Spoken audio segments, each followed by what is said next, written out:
Ladies and men, Andy here, the scary bald guy who's not so secretly a softie and is here to help guys succeed. This is the Kill You're in a Loser show. Let's fucking go. So, we'll talk a little bit about erectile dysfunction and performance anxiety and all that sort of stuff in a second.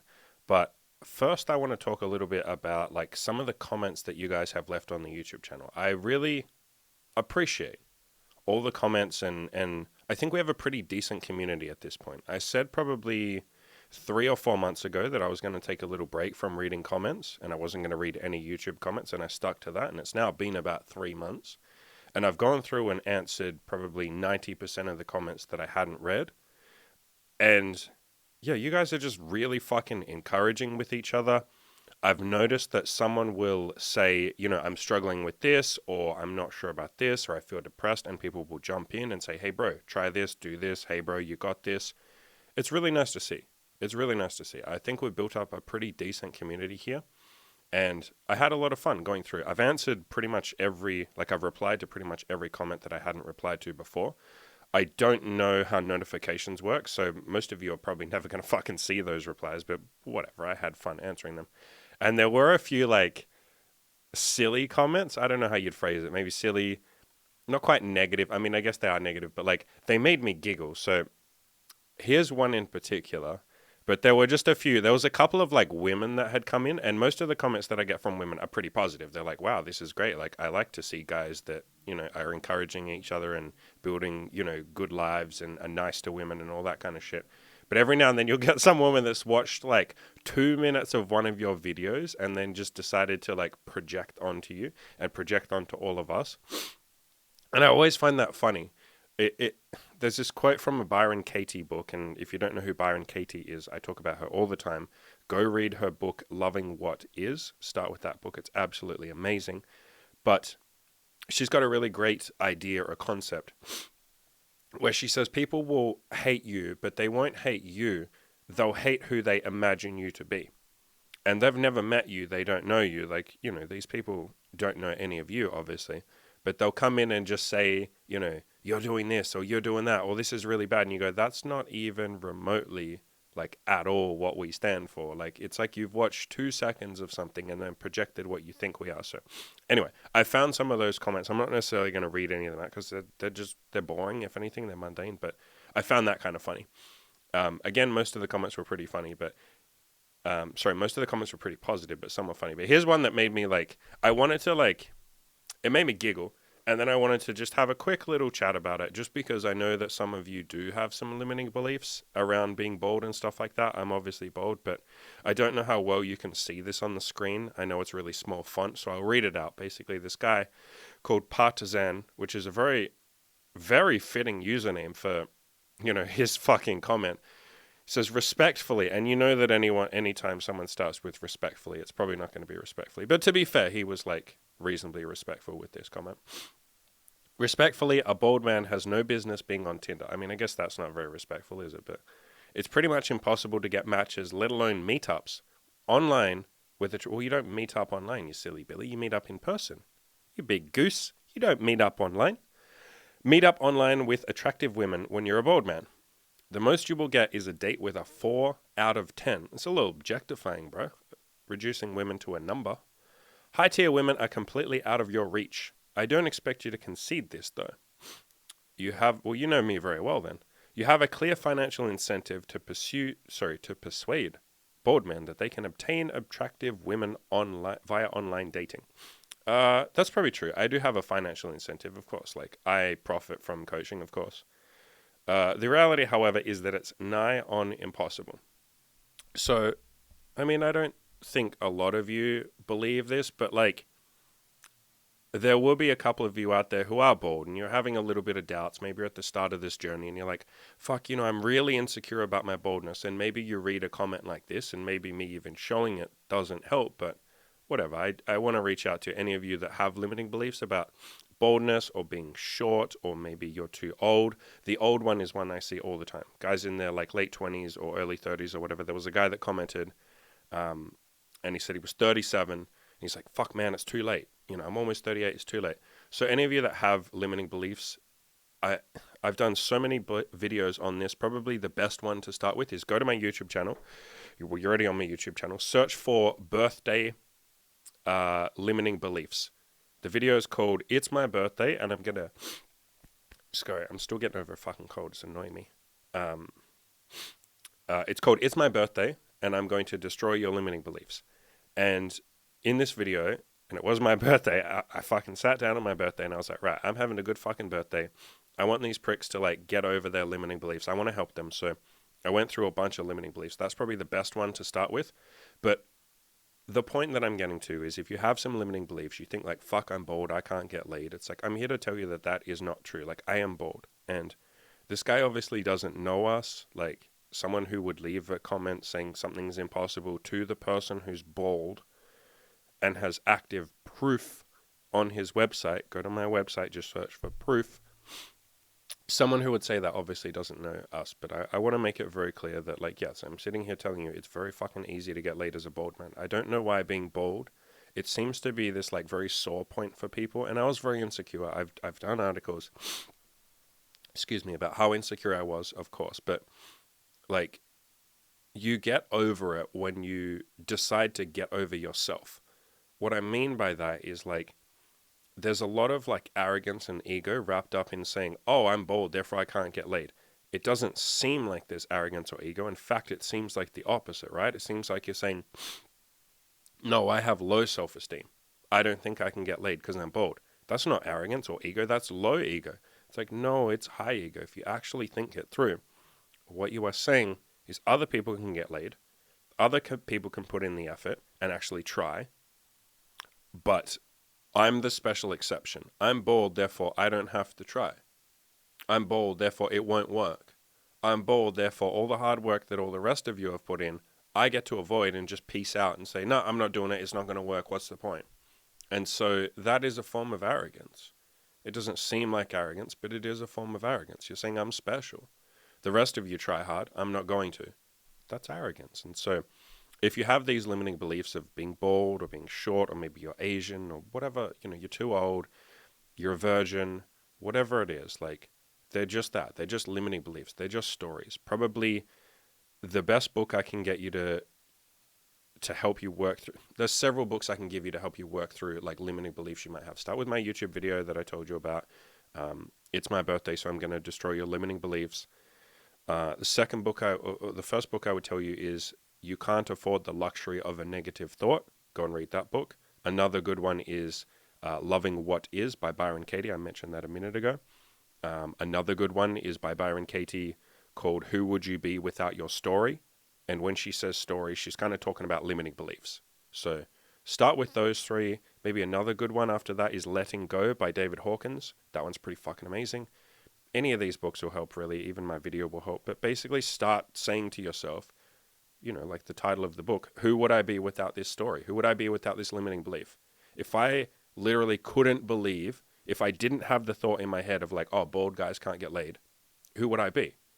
I'd probably be a lot more free. I'd be a lot more open. I wouldn't hold back as much. I'd probably try harder to get laid. I'd probably be more open with women, and I'd just be more present with them. I wouldn't be in my own head telling myself stories of how I can't get laid because I'm bald or because I'm this or because I'm that.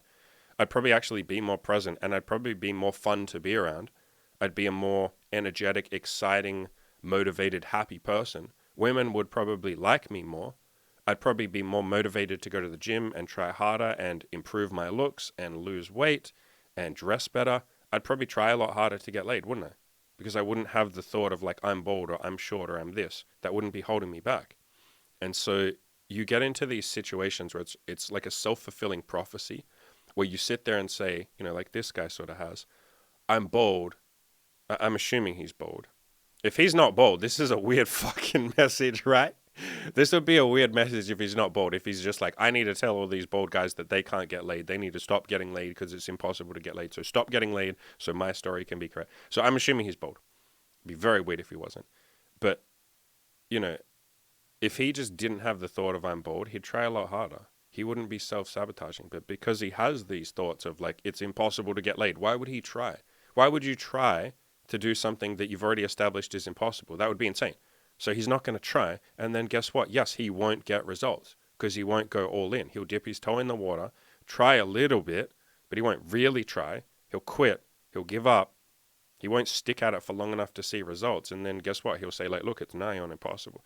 And again, like, it is kind of funny saying, like, it's nigh on impossible. It's like, did you go to my website? And obviously he hasn't. And fair enough. I don't expect everyone to, like, a lot of people just leave a comment in the heat of the moment. They just blurt something out and then they move on with the rest of their life. And like, you got to understand with YouTube comments, most people don't mean the things that they say. Most of you do because you're pretty fucking, like, we have a pretty solid community. I was kind of blown away going through 3 months worth of comments that 99.999% of them were like, bro, I did this. Bro, I lost my virginity. Bro, I went outside the house today. Bro, I've been depressed for 6 months and I finally left the house today and just walked around and I actually felt okay. Bro, I cleaned my house because I was depressed. Bro, I looked in the mirror and I said to myself, I love you. And I fucking started bawling my eyes out. And I was like, bro, no one's ever told me that they love me. And I just told myself that and it actually meant something. Like 99% of the comments are very positive and action taking. You guys are fucking amazing if I'm honest. But the rest of the comments like this one, you got to understand that people will just watch like 20 minutes or it's less than that. It's like 2 minutes of one of your videos, blurt something out, and then move on to the next video, blurt something out there, then move on to the next video, blurt something out there. It's not really, even though it seems like a rational, it's nicely written, it's 3 paragraphs, it seems rational, but it's not coming from a healthy place, right? It's not coming from a happy, satisfied place. Because people who try and talk others out of their goals or tell someone something's impossible, you're not in a good place. And so in a way, I hope this guy, I don't think he will. And all of our lives will go on just the same. But I would hope that he would find some sort of like self-awareness or realization of like even understanding the concept of self-sabotage of like, shit, maybe I haven't been trying as hard because I told myself it was impossible. And that's why I try and destroy your limiting beliefs. Because if you have limiting beliefs, it's okay to have doubts. I've had doubts with everything I've done. But if you then believe those doubts and say, yeah, I have doubts, therefore it's impossible. If you believe your limiting beliefs, you won't try as hard. It doesn't work. I'll tell you right now, getting laid doesn't work if you believe your limiting beliefs. It's okay to have limiting beliefs, but if you sit there and say, yeah, no, you know what? Being bald means I can't get laid, or being short means I'll just never have a good sex life, then guess what? You're never going to have a good sex life because you're not going to try. So I feel like I've made that point. This comment did make me giggle. It does make me giggle when someone's like, I was talking to my friend Cam. A lot of you will know him as Radical, one of the moderators on my forums. We were having a chat about this, and I said I find it really funny that people pick the bald one because it's like, I understand height, like shorter guys being insecure. I get that. Again, that's a bullshit limiting belief. I've done so many interviews with people who are short. Probably the best one is Ed. Search my channel for Ed. He's like 5'6" and he's absolutely fucking killing it. By the way, I'm about to sit down with Ed in the next couple of weeks and do another interview with him. We're going to do a follow-up video because I haven't talked to him I haven't interviewed him on the channel for about a year and a half. So that's coming. Subscribe if you want to see that. And I think that's the first time I've ever told you guys to subscribe ever. I feel a little dirty telling you to subscribe. Actually, unsubscribe. I'm a filthy fucking YouTuber telling you to subscribe. To unsubscribe, don't click the fucking bell notification. Don't leave a comment. Don't fucking touch anything that will help the algorithm. Don't like this video. Dislike this video. I'm a scumbag. I'm turning into a fucking YouTuber. But yeah, anyway, I'm going to have Ed back on the channel. What point was I making? Yeah, I understand the short thing. I somewhat understand race. Like if you're an Indian or an Asian guy, I understand that your race tends to be a little more conservative and shy, and so maybe you don't feel hyper-masculine, and that's something you have to build. I understand that. I understand being fat and thinking you can't get laid. Obviously, that does make it more difficult. I don't understand the bald thing, though. I don't get the bald thing. Like, I understand having thinning hairline or receding hairline, because yes, that doesn't look as good as if you have a nice full set of hair. I was very insecure about that.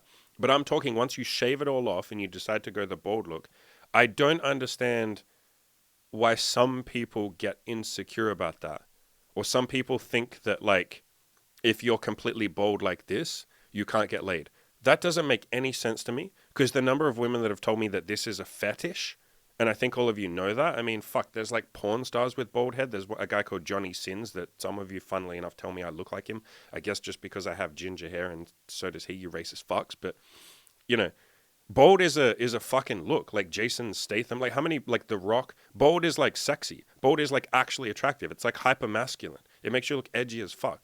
So I get confused when guys are like, oh, if you're bald, you can't get laid. It's like, bro, if anything, it makes it easier. It's like a similar one is I've had enough black guys, like African American, like black skinned dudes, say like, I can't get laid because I'm black. And I'm like, bro, that's a fucking fetish.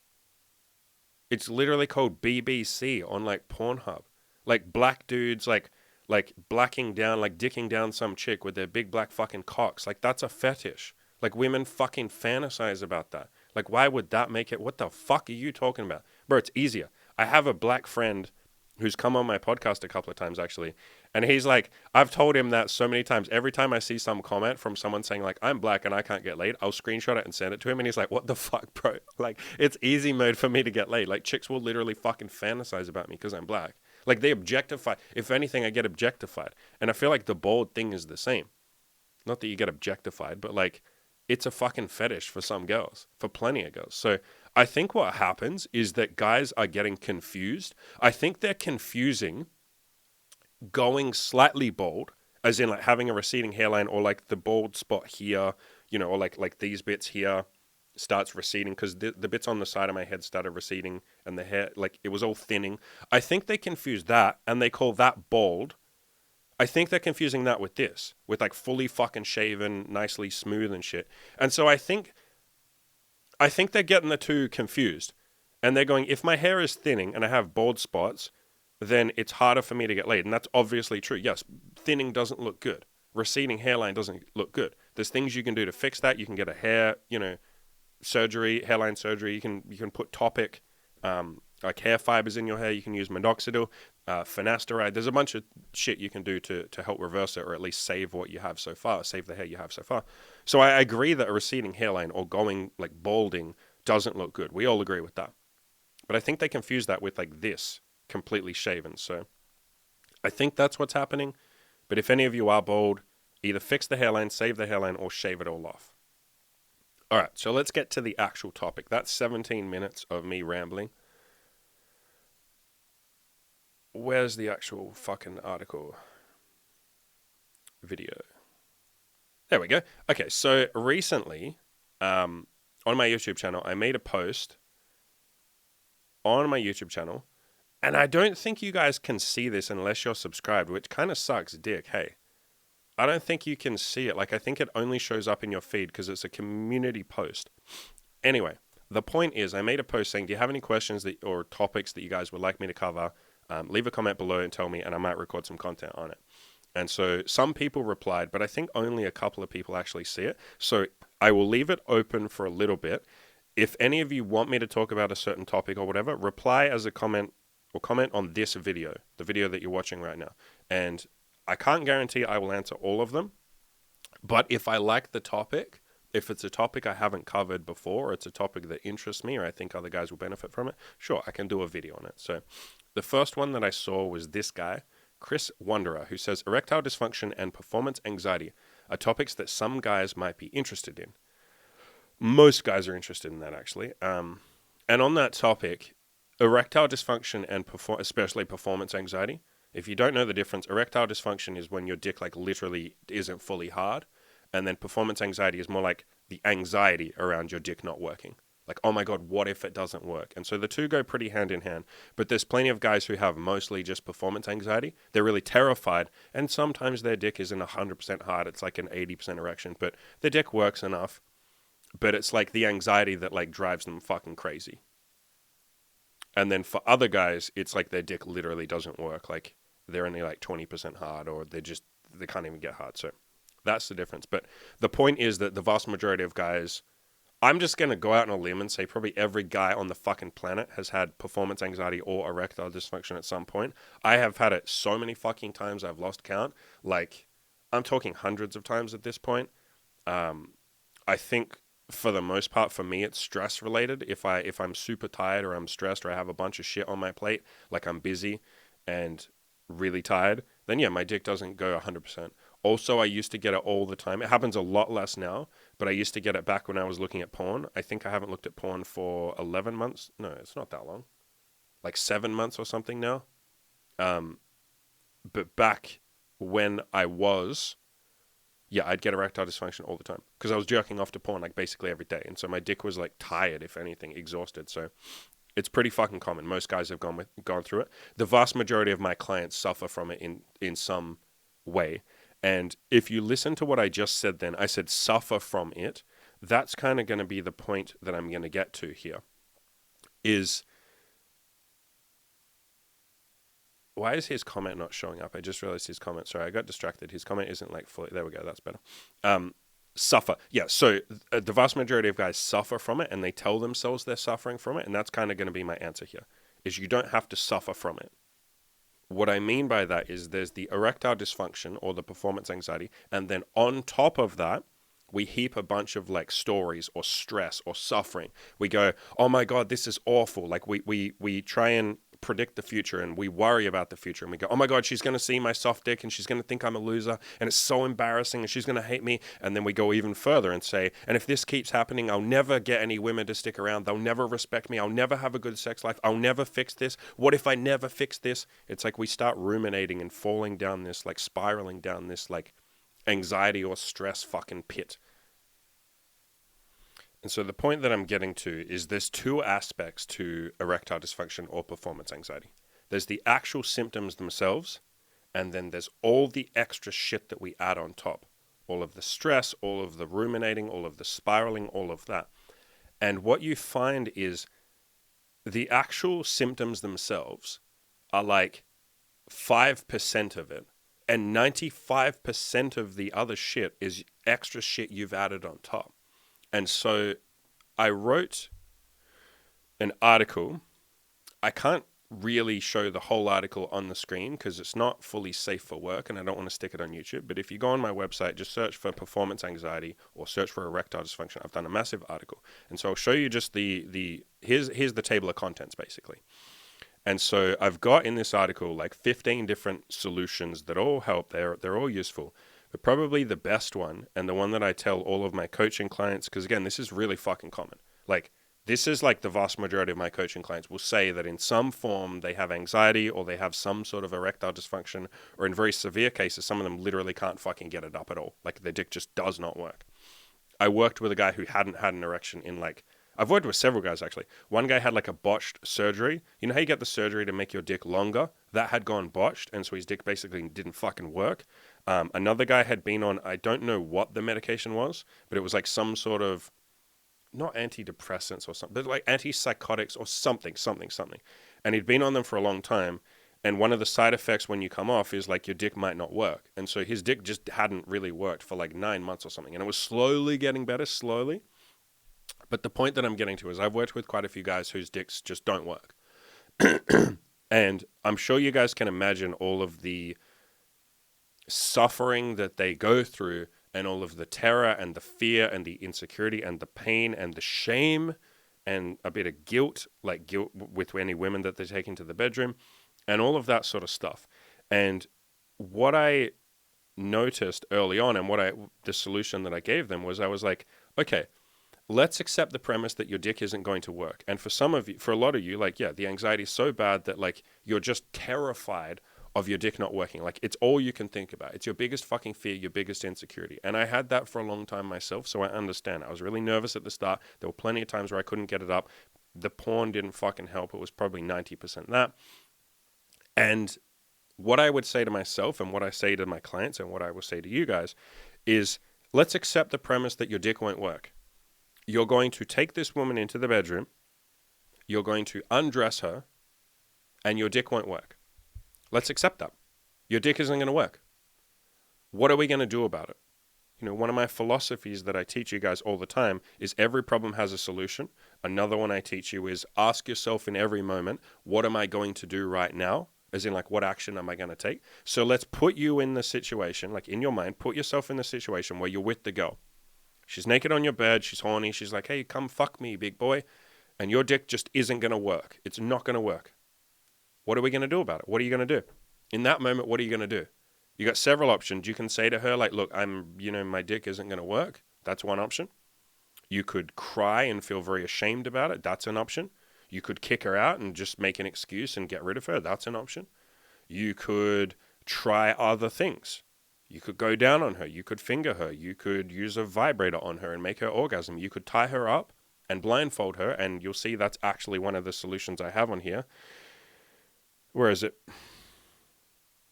Solution number 7, tie her up, blindfold her, and then get yourself hard. So that can work sometimes, just blindfolding her and tying her up. And then there's less pressure. She's not looking at your dick. You get to let go of some of the anxiety. Sometimes your dick will get hard. Even if it doesn't, even if we accept the premise that your dick's not going to work no matter what you do, hey, blindfold her and tie her up and have a lot of fun with her. You can turn the lights off so there's less pressure. That's not even one that I wrote in this article, but that's another one for you. So the point is, if you just accept the premise that, like, my dick isn't going to work, and stop fighting it, because that's what half of erectile dysfunction is, and performance anxiety. It's you fighting it. It's you going, this is awful, this sucks, this isn't fair. Why does this happen to me? Fuck, what am I going to do? How do I ever fix this? What if I can never fix this? What if she hates me? What if she thinks I'm a freak? What if she thinks I'm not a man? Like, you're getting yourself all fucking worked up and hysterical. If you just accept the premise that my dick isn't going to work, what am I going to do about it? You'll start coming up with actual solutions. You'll stop wasting mental energy and time freaking yourself out, and you'll actually start looking for solutions and go, okay, well, what can I do? Maybe I can still go down on her. If my dick isn't going to work, maybe I can just give her a good time. Maybe I can tie her up and blindfold her and use a vibrator. I recommend the Magic Wand vibrator. How about I leave a link in the description below? If I forget to do that, just go to my website and search for Magic Wand vibrator. It's a big fucking vibrator. Use that, make her orgasm. There's a million different things that you can do.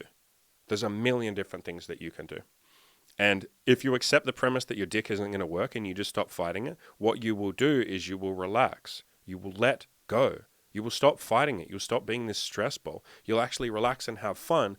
And then she will relax and have fun. And then you get to have fun together without your dick. I've said this to so many people, especially the coaching clients whose dicks literally didn't work and were not going to work for several months or maybe several years or, maybe ever.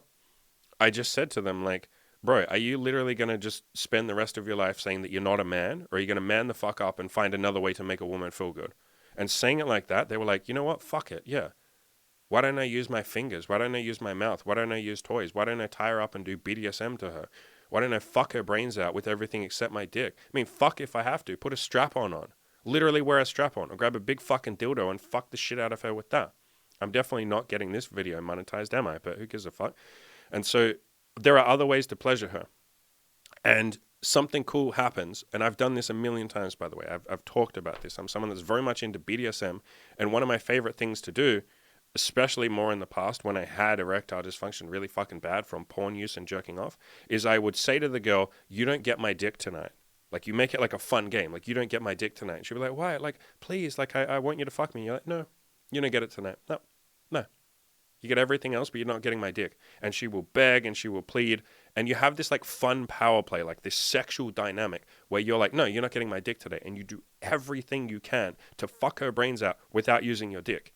Because I've said this to so many guys. I've said, is your dick, like, are you just a dick? Is that all you are? Like a little fucking little fleshy, pointy bit? Is that all you have? Or do you have fingers, a mouth, your voice, all of the other shit that you can use to dominate and make a woman feel amazing? Are you literally just a dick? Is that all you are? And they go, well, no, I guess I do have other things. Yeah, so stop reducing yourself down to just a fucking dick. And newsflash, girls don't care that much about your dick.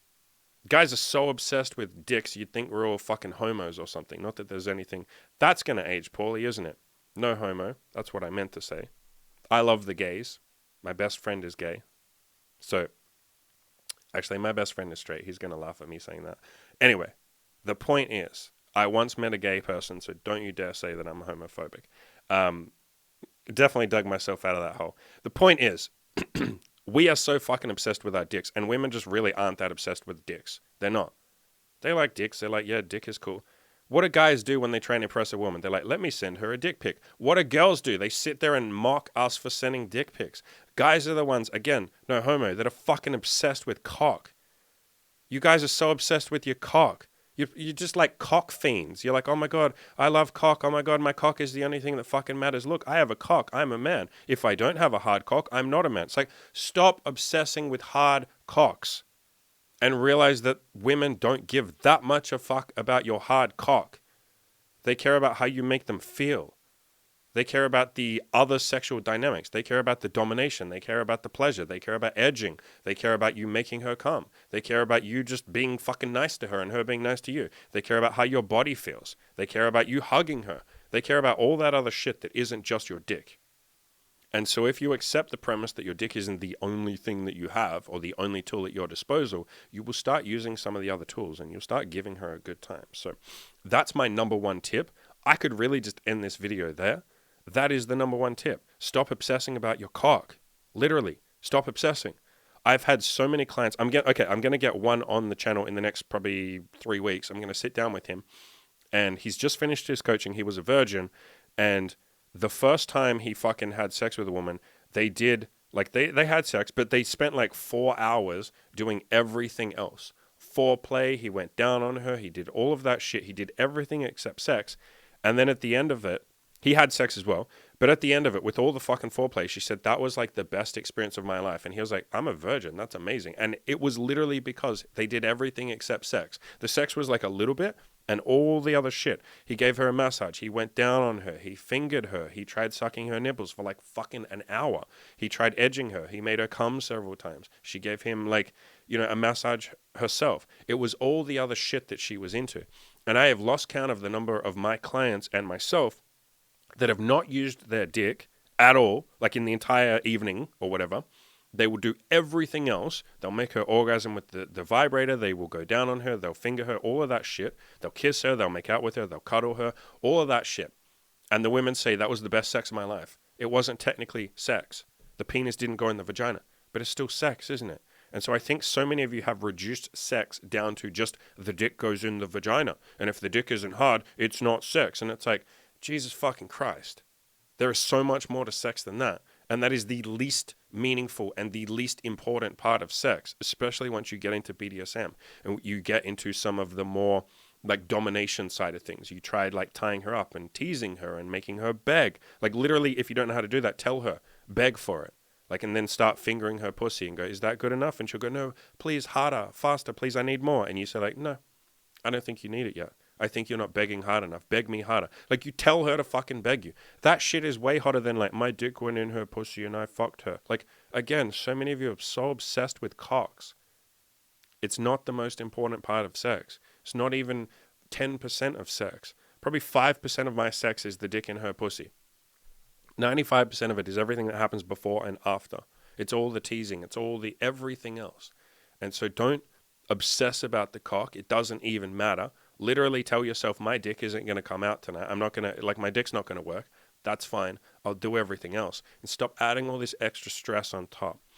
And so there's other things I've written in this article, and maybe I won't go through and each one and talk about them, because you can just read this fucking article. Just go and read the article, right? Like, I've got so many different things in here.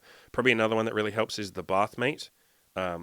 Go to the article, click on that. You'll see what I mean by the bath mate. It's just a penis pump. A lot of guys use the bath mate, and a lot of the way people sell it to you is like, oh, the bath mate will make your dick bigger. And like, that's not what I've ever used mine for. And I don't have proof that it will make your dick bigger because I've never used it for that. For me, what I've always used it for is for increased blood flow. That's what it's actually designed for. The bath mate and any penis pump that you buy in any sex toy shop, they are actually designed to increase blood flow for erectile dysfunction. They are literally marketed for harder erections.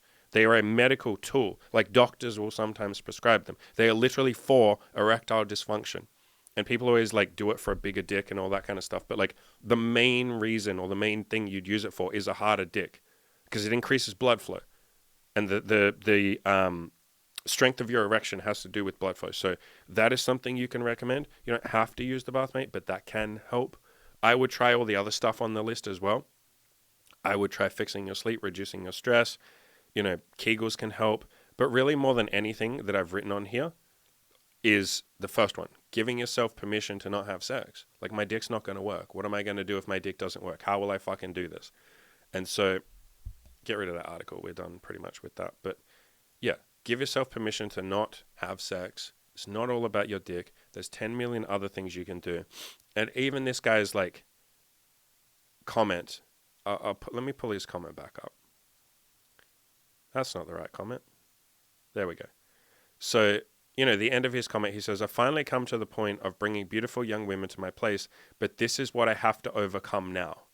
So even the phrasing of that statement is making it a bigger thing than it actually is. Like, look at this. This is what I have to overcome now. You're making a mountain out of a molehill. And I get that for a lot of you, and it was for me too. So please, I understand. I understand that erectile dysfunction and performance anxiety feels like a big thing. It really does. It's like, oh my God, I have to overcome this. But what's easier to overcome? Something that you minimize and say, oh, this is a piece of cake. This is easy. There's no trouble. I'll fix this. Don't worry about it. Or something that you make into a massive mountain and you go, this is what I have to overcome now. I have to overcome this. What's easier? It's way easier to overcome something that you say, oh, this is a piece of cake. This is a piece of piss. This is easy. Bro, this is nothing. I got this, dog. This is easy. That's way easier to overcome. And so even phrasing this like this is making it harder on yourself. Again, all of you who sit there and say, I have anxiety, I got performance anxiety, I got erectile dysfunction, my dick's not going to work. Oh my God, what if it never works? You're making it harder on yourself. Just take a deep breath. I know it's easier said than done, but take a deep breath and say, my dick probably isn't going to work the first couple of times I'm with a new girl because I'm going to be nervous. That's another thing to remember, that you get more comfortable with a girl. You get more comfortable the more girls in general that you've slept with, but even with the same girl, if you see her once, twice, by the time you see her the third time, it's easier to get an erection, isn't it? You all know that because you trust that she won't run away. You like her, she likes you, you've talked more, you kind of get to know each other, there's more chemistry there. You can relax a little bit, and a lot of anxiety is you not relaxing. And so it gets easier. But if you phrase it as like, this is what I have to overcome now, you're making a mountain out of a molehill. You're making it way harder than it has to be. Erectile dysfunction and performance anxiety really isn't a big deal. Trying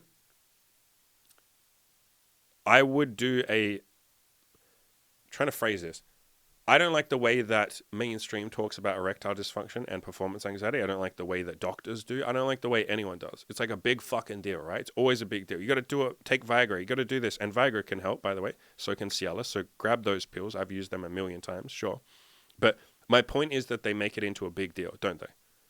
I've never heard a single doctor or anyone else really ever say like, oh, performance anxiety, who gives a fuck? Erectile dysfunction, who gives a shit? And that's literally what I say to my coaching clients. I phrase it nicer than that, sure. So, they will say, oh, I've got this erectile dysfunction. I'm like, cool, what are you going to do about it? And they're like, well, what do you mean? Like, don't you feel sorry for me? Like, aren't I supposed to tell this big story of how horrible it is? Bro, aren't you listening? Like, it's horrible. Like, I get in the bedroom and my dick doesn't work. I'm like, cool, what are you going to do to make her feel good, though? And then they're like, well, I guess I could go down on her. Cool, yeah, do that. What else? And they go, whoa, fuck, I guess I could finger her and maybe use the vibrator? Yeah, sweet. That sounds like a good time, right? She'd probably have a good time you do that. You go down on her, finger her, use the vibrator, make her come. That sounds pretty fucking good. And then they're like, well, yeah, but like, what about my dick? And you're like, well, fuck your dick. Your dick doesn't work. You don't get to use your dick. It's not working. What do you mean, what about your dick? It's not working. It's like off duty. It's not there. It didn't show up to the party. You're going to sit there and cry that your dick isn't working, or are you going to get on and have a good party anyway?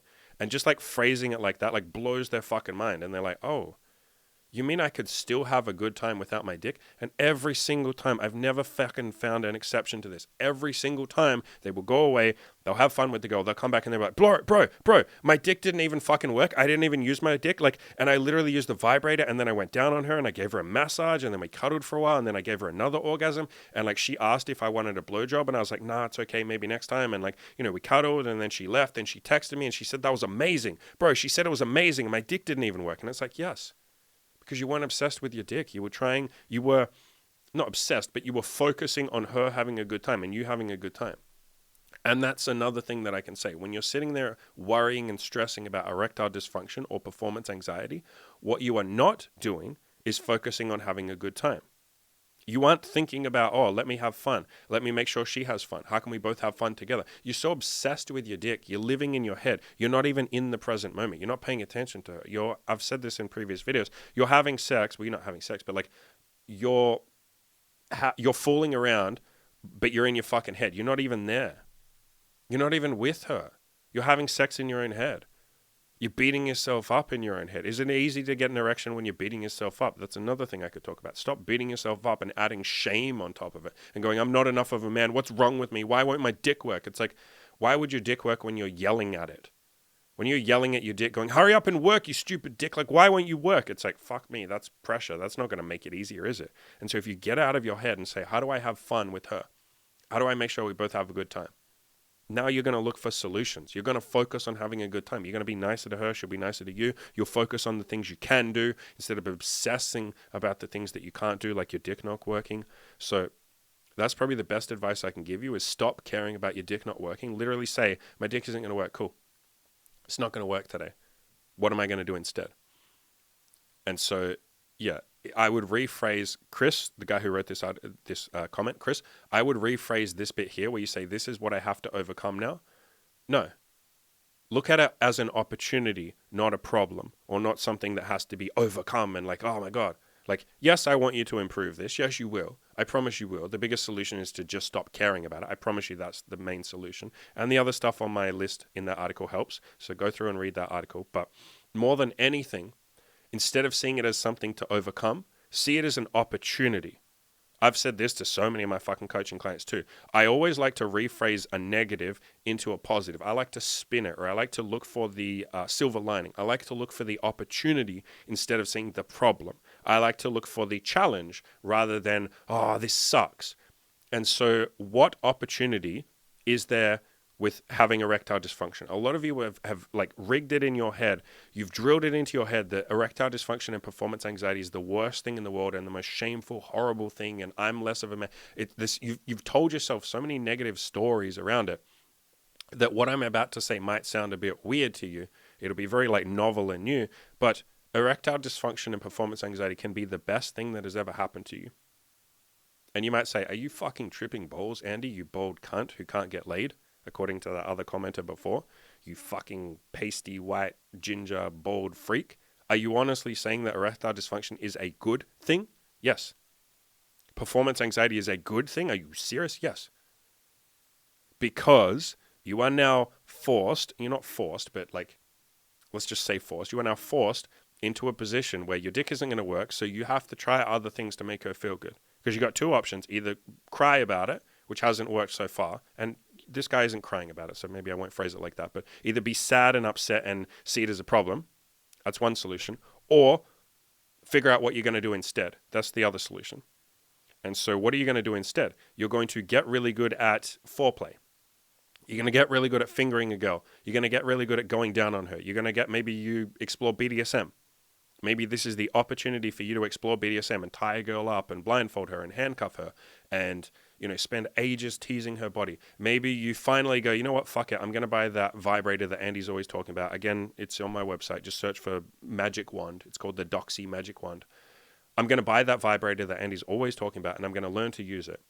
I'm going to learn how to give girls like amazing orgasms. That thing is like the cheat code. I've said this so many times. That's like the cheat code to making a girl orgasm. You just like literally put it on her pussy and she'll just come like a minute later.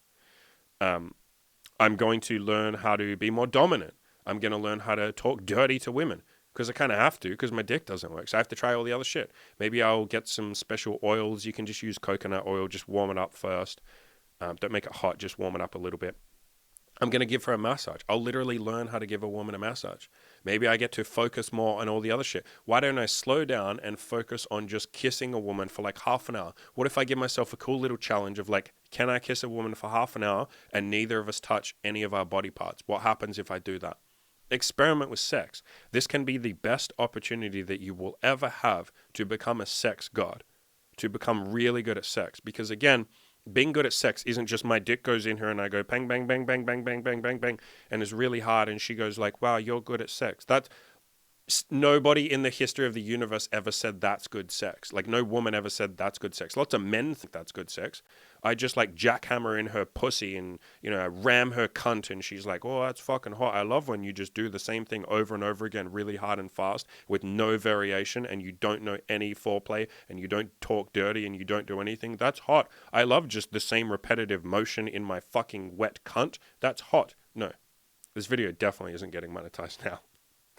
What is hot sex is all the other shit. Foreplay, teasing, edging, psychological play, dominating her, making her beg, telling her she's a good girl, telling her she's a bad girl, spanking her, like all the kind of fun shit, pulling her hair a little bit. Obviously be gentle at the start with that stuff. Don't just yank her fucking hair. Make sure she's into it. But all that kind of stuff, toys, vibrators, fuck man, all that is the actual good sex. Giving her a massage, tantric sex, like edging her, not letting her orgasm for like half an hour.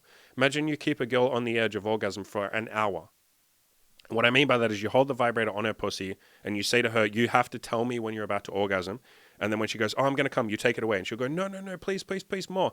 Wait like 15 or 20 seconds, put it back. When she gets close to coming again, take it away. Do that for an hour. I promise you guys, that's the best sex of her entire life. She will literally fucking lose herself. It's like a meditative experience. Like it's zen. It's mind blowing. It's like literally getting in touch with fucking God.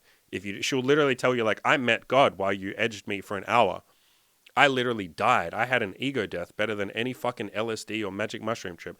I literally fucking met space aliens while you edged me. Like it's a fucking transcendent, I think that's the word I mean, transcendent experience for her.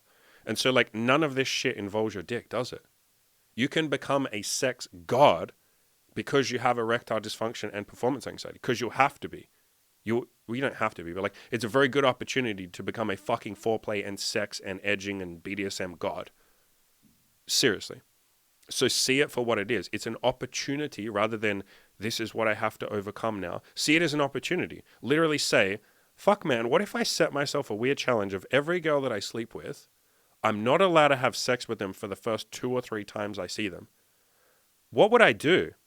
Because obviously, like, it would have to be good. Like, she wouldn't see me if I just finger her for 5 minutes and then say goodbye. She probably would get sick of that if she sees me 3 or 4 times. So what would I do to make it really fun for her? How could I make her have a good time? Fuck, maybe I should buy that vibrator. Maybe I should just buy a blindfold or something. Maybe I could try tying her up for half an hour. Then I could do this. You'll start actually thinking, how do I give a fuck about her pleasure? Funnily enough, you'll be a better and more selfless, less self-focused lover because you are very selfish when you're focused on erectile dysfunction and performance anxiety. You're literally obsessing about your dick. It's all you're thinking about, yourself. You're just thinking about you and your performance and am I doing a good job? You're not even remotely empathizing with her. It's almost impossible to empathize with someone when you're obsessed with your lack of erection, right? You don't give a fuck about her. She may as well not be in the room. All that you're seeing in her, all that you're thinking about her is like, she's probably going to judge me. That's you thinking about you. You're thinking about how she would judge you. It's all about you. And so the most selfless thing you can ever do, the best lover that you could ever be, is to stop thinking about your dick and literally say, what if I don't use my dick? You'll turn into a god tier lover. Trust me on this. It will take practice. Like, you're not going to just be there the first time. But guys, try this. If some of you have erectile dysfunction or performance anxiety, literally, tell yourself, what if I don't use my dick the first 2 or 3 times I see her?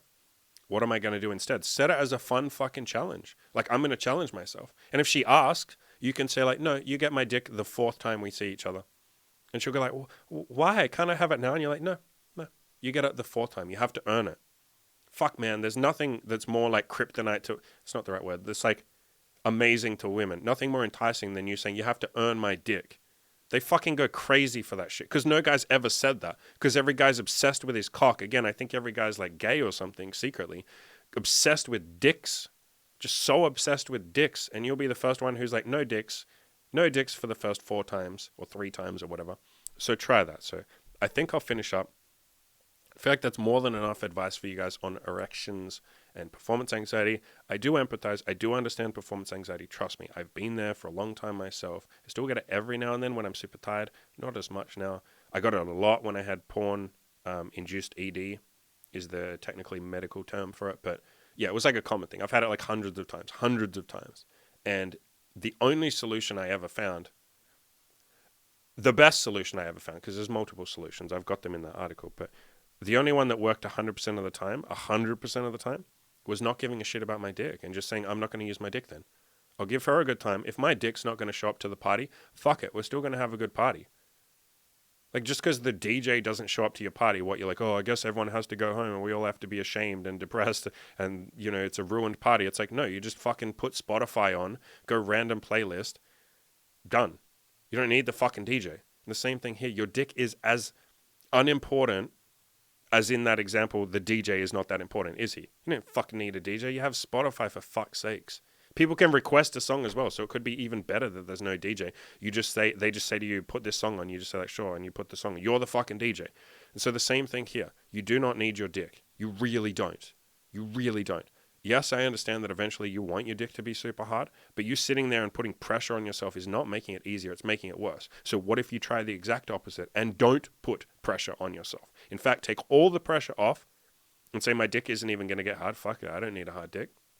I don't need my dick. I'm more of a man than just my fucking cock. Like, and again, is that all there is to you? Are you just your cock or are you more than that? I like to think that we as men are more than just our dicks. Right? I mean, come on, like women don't like to be objectified in terms of like one body. Like if you said to a woman, you're just a pair of tits, she'd be like, fuck you, I'm more than just a pair of tits.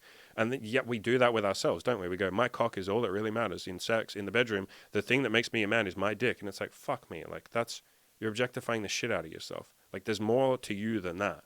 There's so much more to you than that. It's like the least important part of your masculinity. It really is. I understand it's the symbol of masculinity, but fuck, man, for me, if I'm to look at the symbol of my masculinity, it's my hands. I do way more with my fucking hands than I ever do with my dick. And for most of you, that will be the same, right?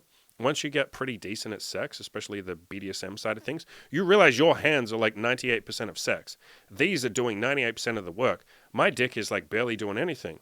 It's my hand and my fingers on her fucking vibrator. It's my hand around her throat. It's my hand pulling her hair. It's my hand grabbing her wrists and shoving them and putting them above her head. It's my hand shoving her against the wall, grabbing her and pulling her to me and kissing her passionately. It's my hands squeezing her ass or spanking her ass. It's my hands yanking her legs apart before I fuck the shit out of her. It's my hands that are doing everything.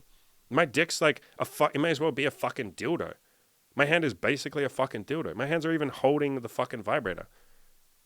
My hands are even holding my cock. It's your hands that do almost everything. And then outside of the bedroom, your hands lift the weights in the gym. Your hands put food in your mouth.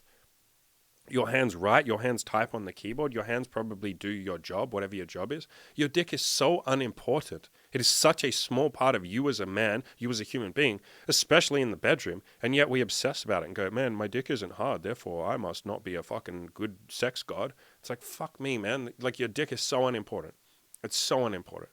So go focus on everything else that isn't your dick. Have fun with all the other parts, because all the other parts are actually way more fun than your dick. I know your dick feels good, but that's almost like the cherry on the cake. What feels more good, at least to me and all the clients I've talked to about this shit, is like seeing her fucking moan. Watching her moan feels better than your dick feeling good for a little bit, right?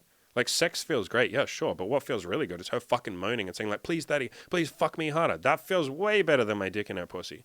Her begging and moaning and saying, can I please come? And you're like, no.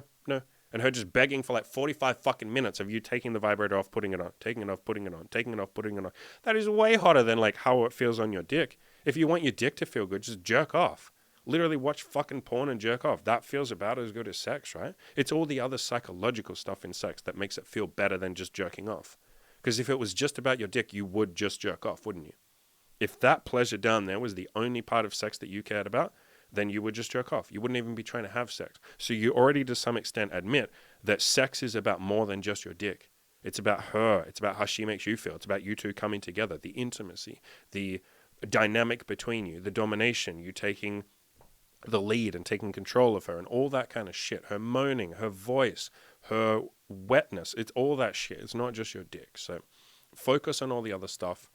If you feel like you would like a little more advice with this, or you would like my coaching, I'll leave a link in the description below. Again, this is something that I've worked with plenty of guys with, like erectile dysfunction. And like I said, there's been quite a few guys that have had like really bad erectile dysfunction. Even Ed, that I did the podcast with like a year and a half ago, one of the biggest things that I worked through with him was erectile dysfunction. I think the first like 5 girls that he slept with, he like basically couldn't get an erection. Like it wasn't working. And it was almost entirely performance anxiety. So And in his case, a little bit of testosterone replacement therapy that helped him as well. But for the most part, it was like performance anxiety. It was the stories he was telling himself. He was 31 and he hadn't had he was a virgin at 31. So all the stories had built up and all the fears and the anxieties and shit like that. So if that is something you would like help with, like, please reach out to me. I'll leave a link in the description below. I really do care about this. I hope that comes across. I hope none of what I said comes across as like, bro, I don't care that you have erectile dysfunction. But my point is to say, like, your current solution is not fixing it, is it? Your current method isn't fixing it. You sitting there and obsessing about your dick and beating yourself up and hating yourself for it and saying you're not a man and stressing about it, that's not working.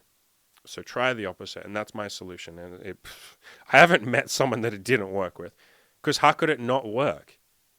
Like, my solution is the easiest one. It's like, just don't worry about your dick then, do all the other shit. And it's like, oh, fuck. You mean I don't have to worry about this problem? Yes, correct. Oh, well, then I guess there's no problem. Correct. There's no fucking problem. So some books that help with that are Loving What Is by Byron Katie, Who Would You Be Without Your Story by Byron Katie. Those two books are basically like accepting reality. She's very much like a stoic. And the point that I'm getting to is she talks about, like, if reality is one way, just accept it and then deal with it. And so if your dick isn't working, accept it. That's reality. Your dick isn't working right now. It might in the future. It might not in the future. We don't fucking know. We can't predict the future. But right now it's not working. Accept that and deal with it. Find a solution to that. Figure out what you're going to do. But if you sit there and argue with reality, which is what you're doing when you say, why doesn't my dick work? It's like, well, it doesn't, faggot. That's like looking up at the sky and saying, why is the sky blue? Why are you blue? How come you're not pink? That's essentially what you're doing. And that would be insane, right? Looking up at the sky and arguing with the fact that it's blue, you would look like a crazy person. That's what you're doing when you argue with your erectile dysfunction and your performance anxiety. Why do I have to have this problem? Why? It's like, bro, you're literally arguing with the fact that the sky is blue. Stop being crazy. Accept it, and then we can come up with a solution to it. Then we can actually deal with it. So the first step, this is a very stoic philosophy. The first step to fixing any problem is admitting, like, it is the way it is, right? There's fucking Alcoholics Anonymous. They talk about that. The first stage to overcoming alcoholism is admitting there's a problem. Or admitting, I don't like the word problem, but like admitting reality, essentially. That's what you got to do here. Admit that your dick doesn't work. Right now it's not working. The next girl you sleep with, it might not work. That's reality. Deal with it. Be stoic about it. Be like, okay, that's reality. Don't sit there and get upset about it, because that just makes it worse. So I'll finish up. Coaching is available. I'll leave a link in the description below. As always, guys, go out there and crush those goals.